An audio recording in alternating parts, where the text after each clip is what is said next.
The long song is published on the 4th of February.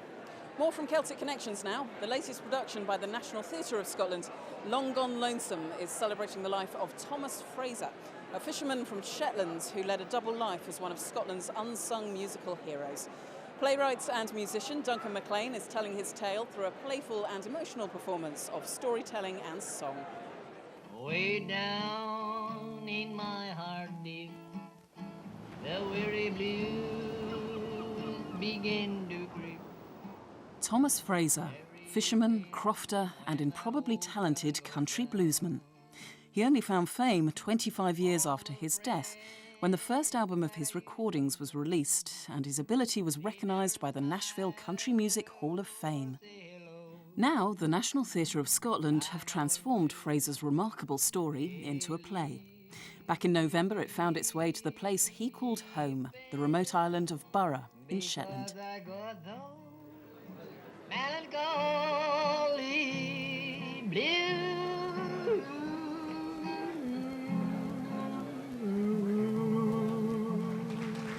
Thomas Fraser, as remembered by someone who never met him. I think often in theatre, we strive to find the state of the nation pieces and the big pieces and the big stories. And actually, if you can find the smallest stories that connect out, then you can create a really special experience. It's not theatre with a capital T that's meant to be studied in books. It's an experience. It's part of life, really. It's theatre as part of life. Almost like somebody collaring you in the pub in Lerwick and saying, God, have you heard about this man, Thomas Fraser? What a life he had, let me tell you about it. And launching into it. It's that kind of theatre.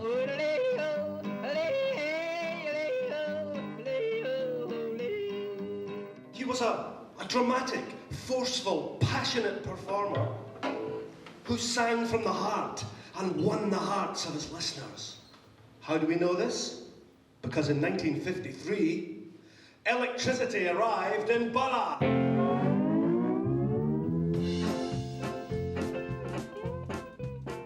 So what gave Thomas Fraser his lifelong obsession with country and blues music? Struck down with polio at a young age, he lay in bed listening to country music playing on the radio.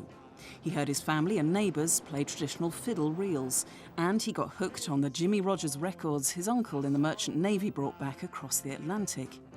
I saw the light, I saw the light, no more darkness, no more night. Merchant Navy people sailed the world and brought records into Liverpool or Glasgow and fueled the great music scenes there at certain stages.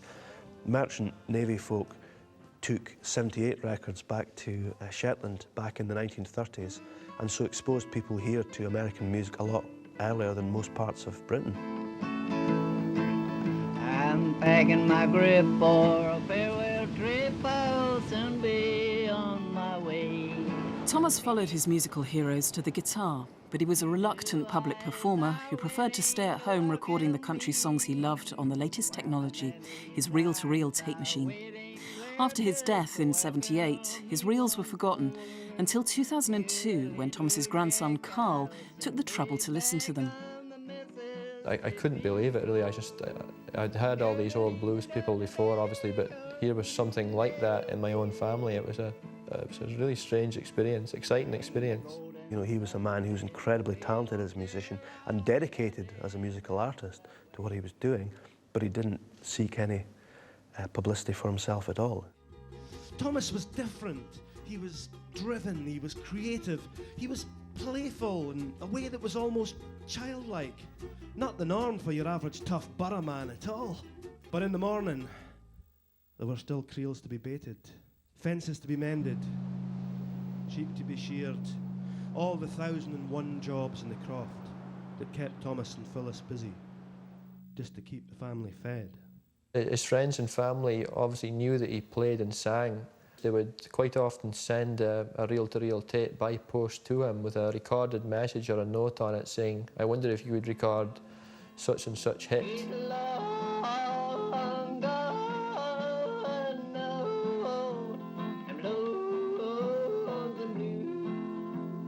And Thomas would sit down and do the song for them.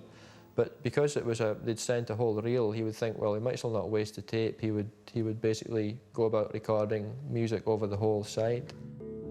A song about a cowboy riding across some faraway prairie, and your mind drifts off into that song.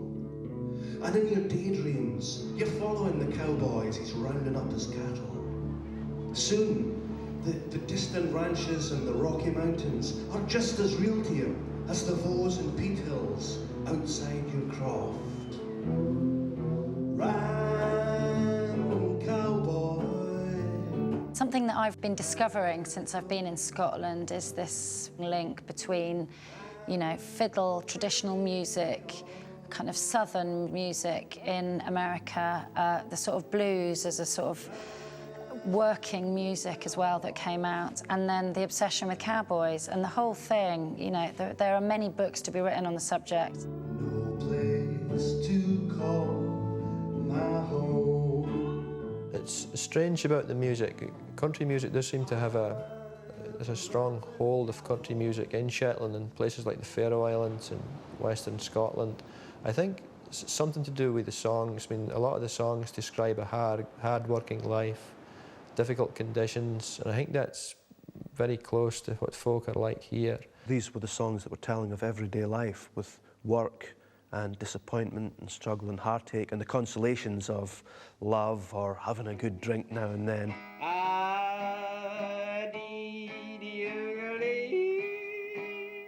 It might have been about rounding up cattle on the prairie, but really that's a very similar life to rounding up the fish in your wee fishing boat, you know. After his last accident, Thomas was talking to his nephew, Bobby Fraser, and he said to him, "I'm going to pay the price this time, Bobby, and when I go, I want you to look after my reels. They never kens, I might be famous someday." And he laughed a quiet laugh at this impossible dream. The song that really stood out for me when I was thinking about making this show was Somewhere Over the Rainbow, because I think Somewhere Over the Rainbow is a really difficult song and it's really sentimental. What new interpretation can you possibly bring to such a hackneyed, over-performed song? Well, Thomas takes it and he makes it entirely his own.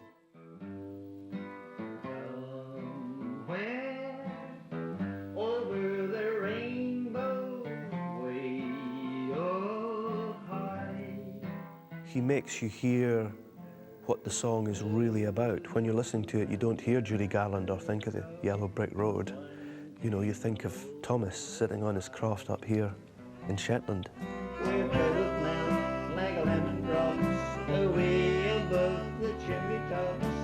That is where you'll find me. When he sings about his cares drifting far away and being away above the clouds and so on, leaving his cares behind, you think of the tumultuous skies of Shetland, and you realise that one of the reasons he's performing that song is because the imagery makes complete sense to him sitting here. So why get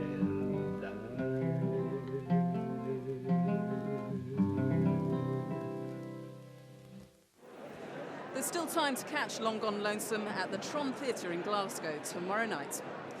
Well, the history of India, Pakistan and Bangladesh, as seen through the lens of their photographers, is the subject of a major exhibition at the Whitechapel Gallery in London. It features the work of over 70 artists, and Sarfraz Manzoor went to see what these pictures tell us about political, social and cultural life in the subcontinent for the